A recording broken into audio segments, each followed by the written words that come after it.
नमस्कार, स्वागत है आप सबका हमारे खास कार्यक्रम देश देशांतर में। मैं हूं कवीन सचान। अमेरिकी राष्ट्रपति डोनाल्ड ट्रंप की ओर से एक बार फिर कश्मीर पर मध्यस्थता के बयान पर भारत ने साफ कर दिया है कि यह सिर्फ भारत और पाकिस्तान के बीच द्विपक्षीय मसला है। राष्ट्रपति डोनाल्ड ट्रंप के मध्यस्थता को लेकर दिए बयान के बाद विदेश मंत्री एस जयशंकर ने ट्वीट करते हुए कहा कि उन्होंने माइक पोम्पियो को साफ बता दिया है कि कश्मीर पर किसी तरह की बातचीत सिर्फ पाकिस्तान के साथ ही होगी और ये सिर्फ द्विपक्षीय हो सकती है।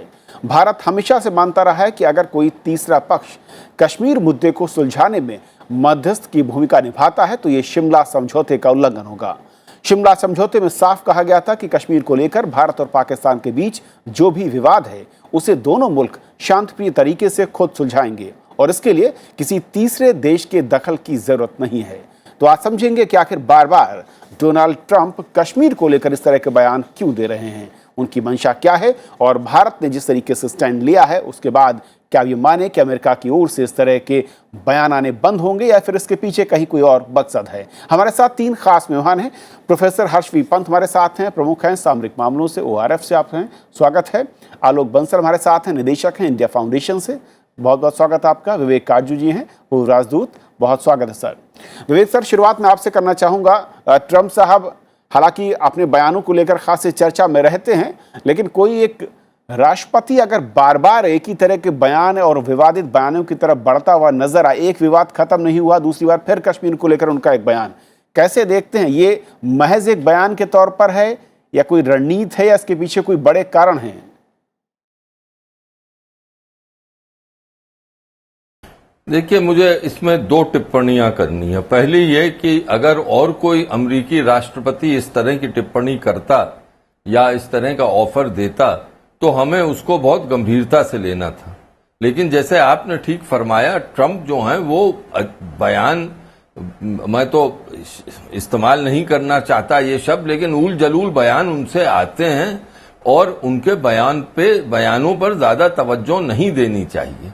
पहली चीज तो ये, क्योंकि अगर आप देखें तो अमेरिका के स्टेट डिपार्टमेंट ने जो जुलाई में राष्ट्रपति ट्रंप ने जो इमरान खान के साथ बैठ के जो बयान दिया था या जो ऑफर दिया था, उसके बाद जब हमने ऑब्जेक्ट किया तो फिर स्टेट डिपार्टमेंट ने ये क्लैरिफाई किया, उनकी जो लैंग्वेज थी वो बहुत ही महत्वपूर्ण थी।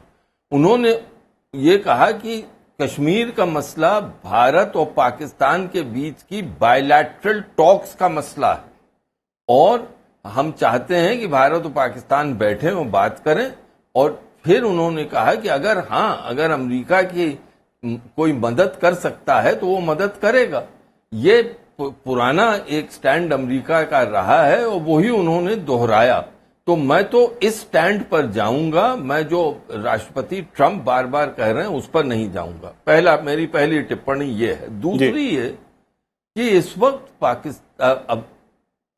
अमेरिका को पाकिस्तान की बहुत जरूरत है अफगानिस्तान से के दलदल से निकलने के लिए। और इस 2 साल पहले जब ट्रंप ने अपनी अफगान नीति का ऐलान किया था 2017 अगस्त के महीने में, तब उन्होंने ये पाकिस्तान को चेतावनी दी थी और कहा था कि पाकिस्तान अगर जो दो तरफा रवैया अपना रहा है वो खत्म करे, नहीं तो फिर अमेरिका का क्रोध उसको सहना पड़ेगा।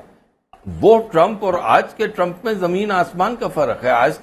आज तो उन्होंने अपने घुटने टेक दिए हैं और पाकिस्तान की मदद चाह रहे हैं कि किसी तरह वो तालिबान पर दबाव डाले कि वो जो बातचीत का सिलसिला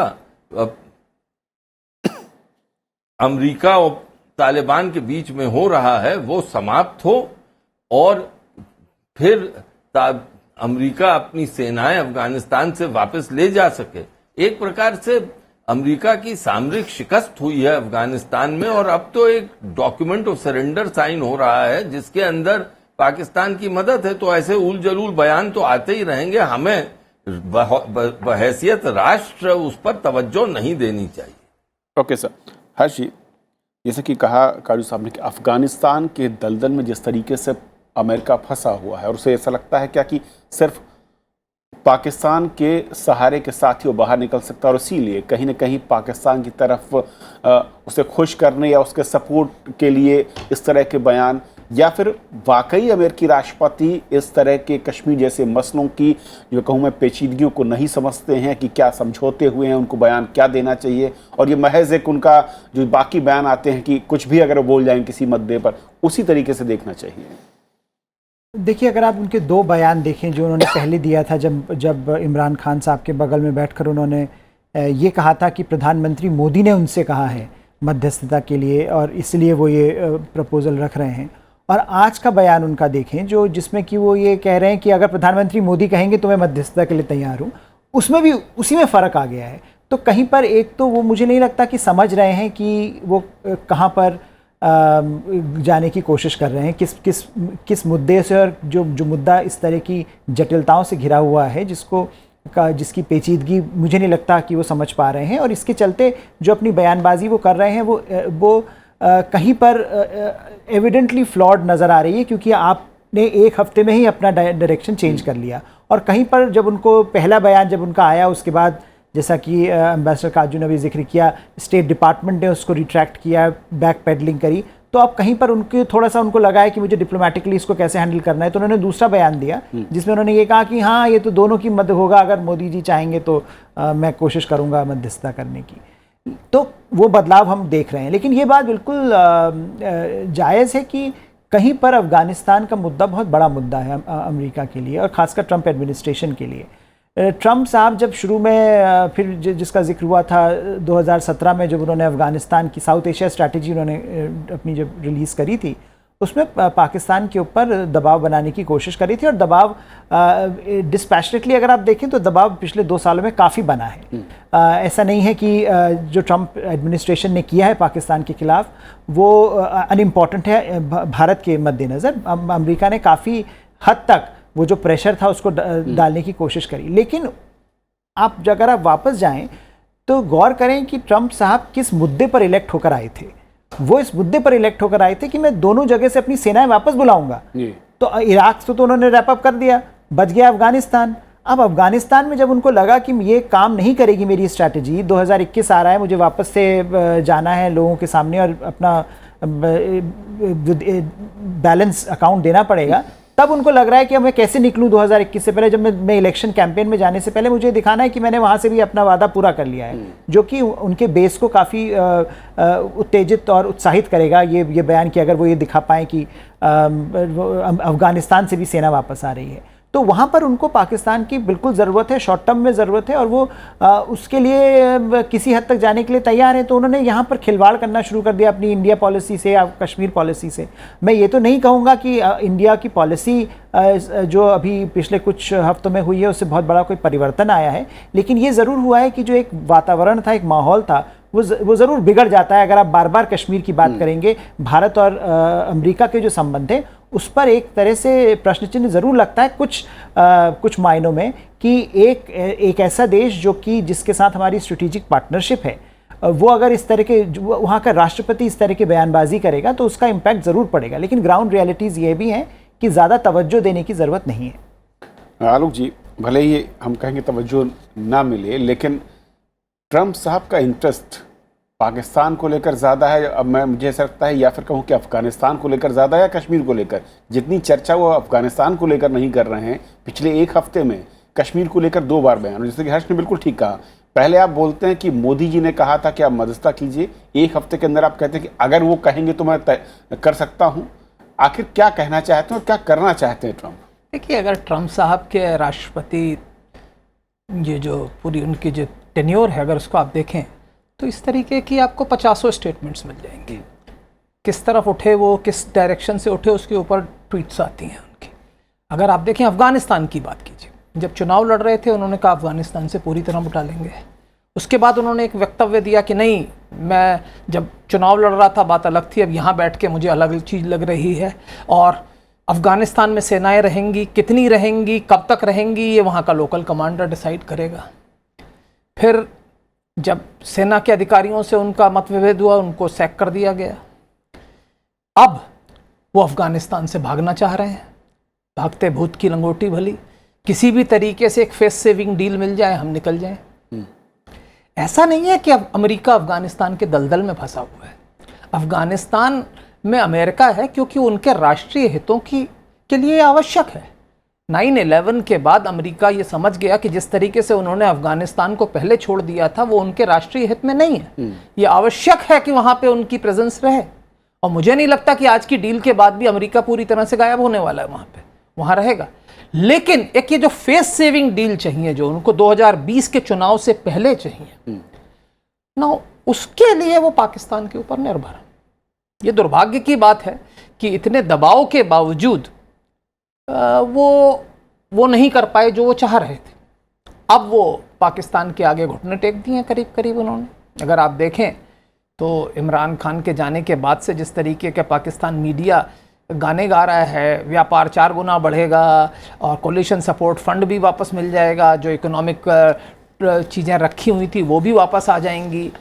और जहाँ तक सवाल इतिहास और वैश्विक संबंधों का है, ट्रंप साहब का उससे वैसे भी कुछ ज़्यादा लेना देना नहीं है। उनको शिमला समझौते के बारे में पता नहीं होगा कि क्या हमने उसमें सोचा था, क्योंकि शिमला समझौते से पहले हमने मध्यस्थता के बड़े मौके देख लिए और उसमें हमने देखा कुछ मिलना नहीं है, नुकसान ही नुकसान है।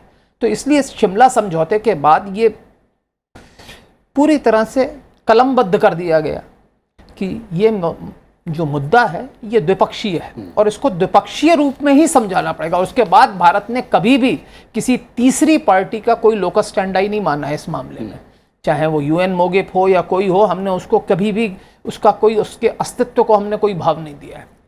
तो अब ट्रंप साहब का ये कहना, और जैसा कि मैंने कहा, आपने देखा कि कभी बोल रहे हैं मोदी ने मुझसे कहा है और अब कभी कहना कि मोदी अगर मुझसे कहेंगे, तो बेसिकली वो चाह रहे हैं कि इस वक्त जो है अफगानिस्तान में डील हो जाए। और जैसा कि आपको मालूम है, ज़ल्मे खलीलजाद जो है इस्लामाबाद पहुंच चुके हैं, इस्लामाबाद से दोहा जाने वाले हैं, और जैसा कि सुनने में आ रहा है कि तालिबान के साथ डील हो जाएगी 1 हफ्ते के अंदर या 10 दिन के अंदर। तो चुनाव के लिए उनके लिए एक बहुत बड़ी चीज़ है। उसके आगे क्या होगा उससे उनको कुछ लेना देना नहीं है, क्योंकि मुझे नहीं लगता किसी पीस डील के माध्यम से अफगानिस्तान में शांति स्थापित होगी या अमेरिका के राष्ट्रीय हितों का निर्वाह होगा। वो वापस वही हो जाएगा। लेकिन हाँ, चुनाव में एक बहुत बड़ी चीज़ हो जाएगी कि अगर अफगानिस्तान से वो एक पीस डील साइन करने में सफल हो जाते हैं, और मेरे ख्याल से यही उनका इस वक्त प्रमुख उद्देश्य है, क्योंकि अगले साल चुनाव है और अमेरिकी चुनाव जिस तरीके से होते हैं, और आपको मालूम है पिछले चुनाव में अगर मतों को गिना जाता तो ट्रंप साहब के विरोध में ज़्यादा मत पड़े थे। तो अब वो कोशिश करेंगे कि उस मतों के अंतर को ख़त्म कर सकें, जैसा जॉर्ज बुश ने किया था। पहले टेन्योर और दूसरे टेन्योर के बीच में अगर आप देखें, उनको भी पहले टेन्योर में वोट कम मिले थे, लेकिन सेकेंड इलेक्शन में उन्होंने ओवरवेलमिंग मेजॉरिटी मिली। काजू सर, एक और चीज़ जो सवाल खड़े करती है कि किसी अमेरिका जैसे देश के राष्ट्रपति, और आपका एक लंबा अनुभव रहा है विदेश विभाग में, कभी याद पड़ता हो कि कोई एक राष्ट्रपति बिना सलाहकारों के या किसी देश के किसी जटिल मसले पर क्या तकनीकी पहलू हैं, किस तरीके का उसका इतिहास रहा, उसको समझे बिना कोई इस तरह के बयान देना, और इस तरह के बयानों से अमेरिका का, खासतौर पर ट्रंप साहब का विदेश नीति को लेकर कहीं ज़्यादा सवालों में घिरना, और कहीं जो इम्पैक्ट है, जो उनकी गंभीरता थी चुनाव के वक्त, उसके आने के बाद, वो मैं कहूँ कि इन बयानों के साथ गिरती रही है?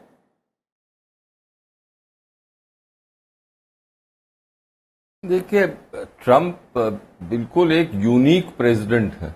अमेरिकन सिस्टम भी यही मानता है कि ये यूनिक है, और अब ये जरूर है कि उनको एक बहुत बड़ी कंस्टिट्यूएंसी का सपोर्ट हासिल है, जिसकी वजह से वो आज राष्ट्रपति हैं। और मैं तो आज के दिन मेरा ये मानना है कि अगला चुनाव भी लगभग, ये मुझे तो लगता है साफ है कि वो ही शायद जीतेंगे, क्योंकि उनका बेस अभी इंटैक्ट है। वो अपने बेस को बिल्कुल अच्छी तरह कल्टीवेट कर रहे हैं।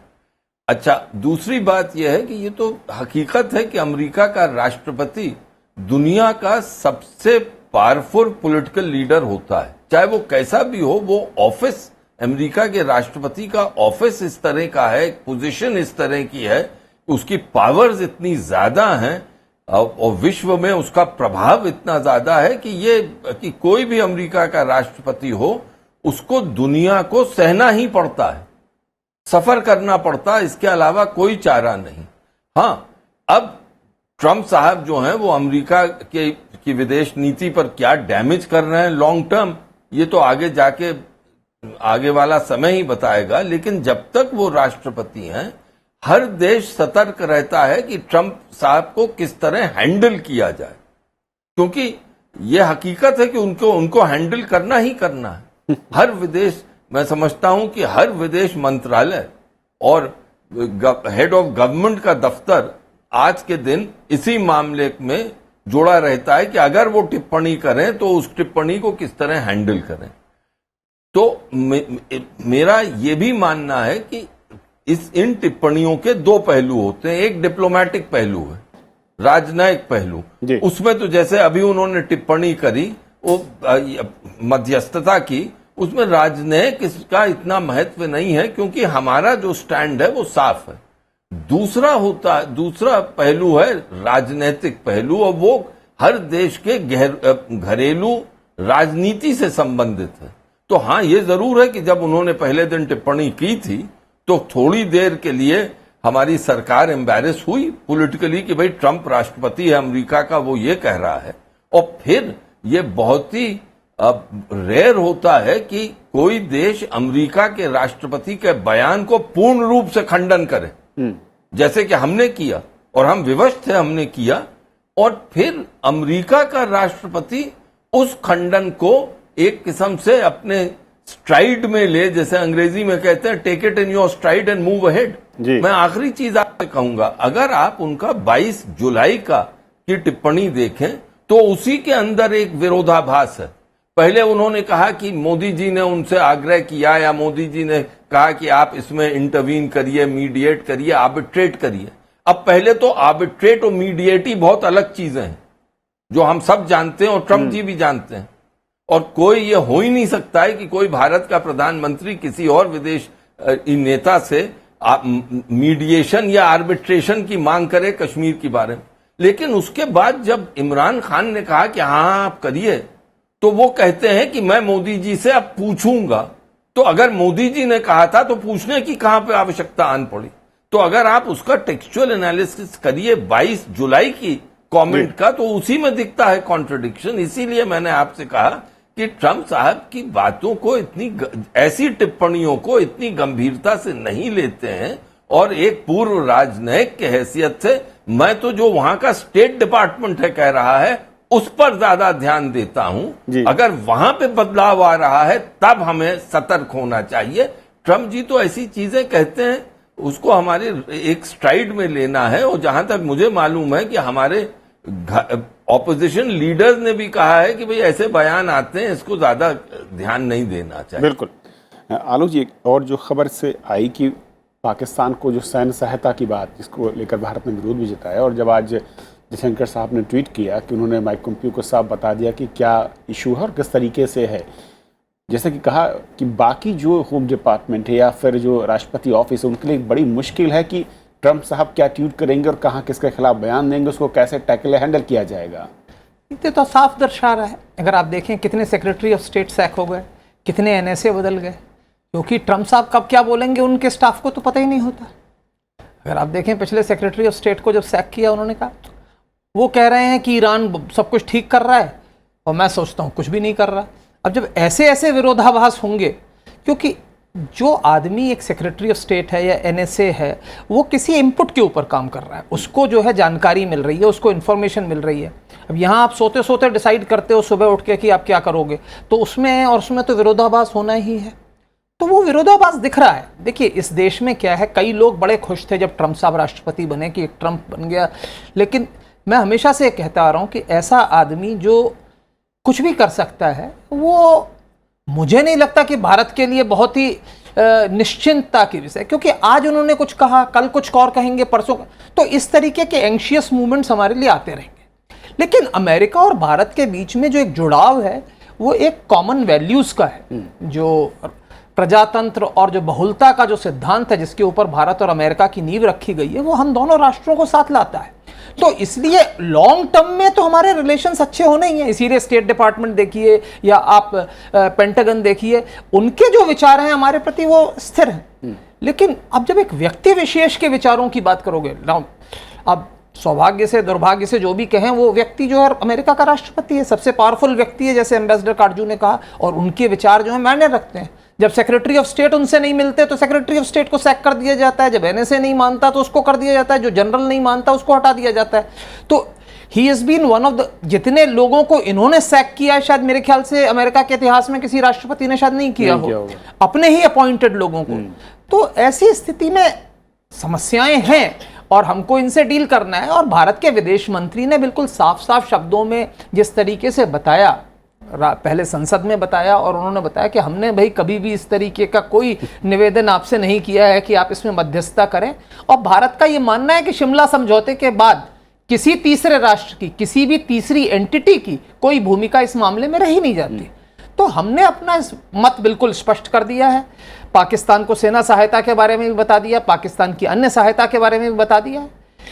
तो हो सकता है कि इस वक्त जब टेम्परेरीली, बिकॉज देखिए ये कौन सा समय है जब खलीलजाद साहब दोहा जाने वाले हैं, एक डील है जो साइन होने के लिए इंतजार कर रही है। हो सकता है कल हो जाए, परसों हो जाए, आज कल के अंदर उसका समावेश हो जाए। तो इस वक्त हो सकता है कि कुछ ऐसे वक्तव्य आए अमेरिका से जो पाकिस्तान के कानों के लिए म्यूजिक की तरह हों, तो उस तरीके के वक्तव्य हो सकता है अभी आए। लेकिन मुझे नहीं लगता कि इस तरह के वक्तव्यों से भारत अमेरिका संबंध जो है लॉन्ग टर्म में कोई बहुत बड़ा असर पड़ेगा। There may be temporary deviations, हो सकता है थोड़े समय के लिए अस्थायी रूप से कुछ डीरेल हो जाए, लेकिन मुझे नहीं लगता कि दूरगामी परिणाम होंगे। पर हाँ, हमें इसने ये बता दिया कि जब तक हम राष्ट्रपति ट्रंप से डील कर रहे हैं, हमें अपने आप में कॉशियस रहना पड़ेगा और सतर्क और सजग रहने की आवश्यकता है। हर्ष, एक आखिरी कमेंट में आपको चाहूँगा कि जब इस तरह के मसले हों और दुनिया के सबसे ताकतवर और सबसे बड़े राष्ट्रपति माने जाते हैं, उनकी तरफ से अगर बयान आए तो ये भी संकेत कहीं ना कहीं दिखता है कि पाकिस्तान के साथ लेकर या अफगानिस्तान को लेकर वो पाकिस्तान के साथ किस हद तक साथ खड़े होने को तैयार नज़र आ रहे हैं। भले ही वो अपनी अकाउंट बुक को मजबूत करने के लिए कुछ इश्यूज़ लाना चाहते हैं, जैसा कि आप दोनों ने कहा, लेकिन ऐसे में किस तरीके के खतरे वो हम देख रहे हैं, खतरे और कितने ज़्यादा बढ़ सकते हैं और प्रिकॉशंस क्या कर सकते हैं अगर देशों के लिहाज से समझें तो? देखिए, इस समय हमको दो चीज़ें देखनी होंगी। एक तो ये देखना होगा कि किस हद तक पाकिस्तान के करीब अमेरिका जाता है ये डील साइन करने के लिए, जिसका जिक्र भी हो रहा था। तो अफ़गानिस्तान में क्योंकि उनके लिए स्टेक्स हाई हैं, स्ट्रेटिजिकली नहीं पॉलिटिकली, उनको अगला चुनाव जीतना है। राजनीतिक तौर पर उनके लिए बड़ा इंपॉर्टेंट है ये डिलीवरेबल कि वो लेके जाएं और लोगों से कहें देखो मैंने जो कहा था, प्रॉमिस किया था, कर दिया, फिर से मैं आया हूँ और फिर से मुझे वोट दो। तो वो पॉलिटिकल अगर स्टेक्स इतने हाई होते हैं तो वो देश या वो राष्ट्रपति या वो एडमिनिस्ट्रेशन कुछ भी करने के लिए तैयार हो जाएगा शॉर्ट टर्म में। तो मुझे लगता है वहाँ पर हमको सतर्क रहना पड़ेगा कि किस तरह की डील हो रही है और हमारे जो हित हैं वो वहाँ पर किस तरह से हम बचा पाएंगे। दूसरा जिसका भी काफ़ी जिक्र हुआ कि देखिए ट्रंप साहब हम तो एक पार्टनर हैं अमेरिका के, लेकिन उनके अलायंस की हाल देखिए आप। जापान, साउथ कोरिया जो उनके अलायंस पार्टनर हैं, ऑस्ट्रेलिया, उनसे जिस तरह की कॉन्वर्सेशन हो रहा है, जिस तरह के डाइवर्जेंसेस सामने आ रहे हैं और जिस तरह से ये जो देश हैं जो अभी तक ये सोचते थे कि अमेरिका और ये साथ साथ खड़े हैं, उनको लग रहा है कि हम किस तरह से डील करें। तो हमारे लिए थोड़ा ये जो टर्बुलेंस जो है ये तो चलेगी और अगर ट्रंप साहब फिर जीत गए तो ये भी फिर भी चलेगी। तो कहीं पर हमको मैनेजमेंट भी करना आना चाहिए कि हमको मैनेज करना है ट्रंप साहब को अगले 2 साल और हो सकता है 6 साल। तो वो जो मैनेजमेंट है वो मुझे लगता है जो अभी ये कश्मीर के मुद्दे पर हमने किया है काफ़ी परिपक्वता के साथ किया कि हमने ज़्यादा बहुत हल्ला नहीं किया, एक स्टेटमेंट जारी किया जिसमें कि बेसिकली हमने कह दिया कि आप झूठ बोल रहे हैं और उसके बाद आपने देखा कि वहाँ भी वो भी भूल गए, उनको भी नहीं, उनको समझ ही नहीं आया कि मुझसे ये कहा जा रहा है कि आप तो साफ झूठ बोल रहे हैं और वो जैसा भी जिक्र हो रहा था वो आगे बढ़ गए और फिर उन्होंने आज स्टेटमेंट दे दिया। तो मुझे नहीं लगता कि वो इस डिप्लोमेसी को इस तरह से समझते हैं जिस तरह से हम ट्रेडिशनल जो ऑब्जर्वर्स हैं इसके वे समझते हैं और जिस तरह से ट्रेडिशनल डिप्लोमेसी को समझा जाता है। तो उनके लिए स्टेक्स दूसरे हैं और हमको मुझे ऐसा लगता है कि एक राष्ट्र के तौर पर हमको समझने की ज़रूरत है, क्योंकि हम कोई वोट तो हमारा है नहीं अमेरिका चुनाव में, लेकिन यह है कि वो अगर राष्ट्रपति बनते हैं तो उससे इस तरह की जो इश्यूज हैं आते रहेंगे और हमको वो उनको मैनेज करने के लिए तैयार रहना चाहिए। काजू सर, आखिरी कमेंट आपका।